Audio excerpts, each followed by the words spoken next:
We talk about sex a lot on this program, especially for a program that deals with traditional values so often. But let me put it to you this way. There's a story out that's causing some waves down in the States about Lolo Jones. She is a hurdler that's headed towards the Olympics. 29 years old, I'm told, and she says, look, harder than going to the Olympics is being a virgin. Here's a quote that she had last week. But please understand, this journey has been hard. If there's virgins out there, I just want to let them know. It's the hardest thing I've ever done in my life. Harder than training for the Olympics, harder than graduating from college, has been to stay a virgin before marriage. Now compare that to the quote from another sex story that we've been following, the Sexhibit, the one at the Science and Technology Museum here in Ottawa that had to shut down certain parts of it because parents complained it was pornographic. Well, the Globe and Mail followed up by talking to students that went to it, and this is what the Globe had to say. Perhaps the girls conclude, these are teen girls by the way, perhaps the girls conclude it could have had more diversity, more same-sex or transgendered representations, and a more explicit discussion on peer pressure. Interesting. The one thing that it didn't have was Lolo Jones' point of view. It didn't have any values points of view, actually. Joining me now is a woman with some values. Andrea Mrozek is with the Institute of Marriage and Family Canada. Andrea, you went and saw this exhibit before it opened. You were part of the initial viewing that caused the uproar and had the museum say, you've got to be 16 to see this on your own now, not 12. I'd seen the visuals. I'd talked to people like you. But you know what I didn't see? Was exactly how amoral this exhibit is. Not immoral. I'm not saying it's an immoral exhibit. I'll leave that for other people. But it's actually devoid of morals. There's no reference of husbands and wives that I could see in this. There's talk about doing drugs with sex. There's talk of multiple partners. No topic, not really any discussion about commitment. No, that's very, very much true. To be fair, I would like your viewers at least to know that the age limit had been raised before the Institute of Marriage and Family Canada ever got there. I wasn't blaming you.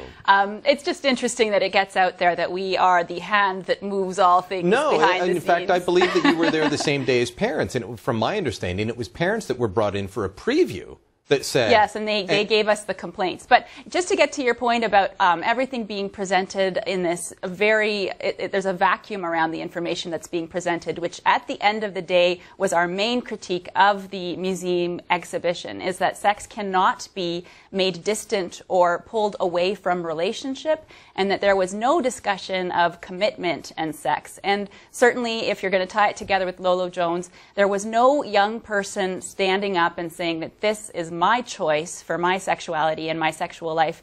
Every single other person stood up and spoke to the multiple partners that they had at very young ages. I sat down on this, they have got these 3 chairs that tell you different life experiences, and it was people talking about, I can't possibly be contained by just one person. These were young people, old people. The closest you got to commitment was saying, well, I used to sleep around with lots of people. Now I've got one partner. Never a mention of a husband or a wife, never a mention of marriage. And this is the experience for most people. I'm not saying most people have the experience of Lolo Jones, although I commend her for what she's doing.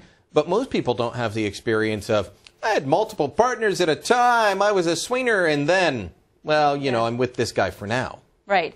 I did look up some stats before coming here. The age of the youth aged 15 to 19 in Canada as a whole, about 43% of those youth are engaged in sexual activity. That was in 2005 stats, so a little bit old, but it's not moved too much. In Quebec, though, that's 58%. This is an exhibition that came from Quebec. I think the thing that we wanted to draw attention to was the fact that liberal or conservative, religious or not, most parents indicate that if you're going to be giving information to kids about sex, it should come with a heavy dose of weighting. And the reason why they want that is because kids themselves are saying it.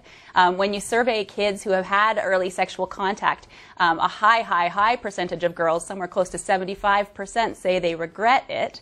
And over half of boys likewise say they wish that they had waited longer. So certainly the exhibition that we're faced with here in Ottawa, it presents one, in trying to be diverse, it presents essentially one point of view, and it's this neutral language around sex and sexuality, that you can have multiple partners, you can do it if you feel like it, do it if you don't feel like it, but absolutely no skills or argumentation given to kids who say, I might not feel like it, but Lolo Jones is saying it's harder to do that than train for the Olympics. So okay, quick comment on Lolo Jones before we go as a role model for young people. Well, I think we have to be giving kids these role models. I don't necessarily, I applaud her, but I don't necessarily think I could personally be that public. But she's done it, and I say that's great. She's an attractive woman. She's a hard-working athlete. She's going to the Olympics, for crying out loud. Yeah. This girl's not a loser.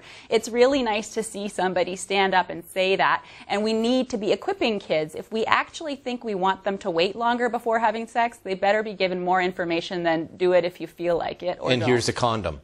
And here's a condom. Yeah, that doesn't work, and we've seen that, definitely. All right, Andrew Mrozek, thanks so much for joining us once again.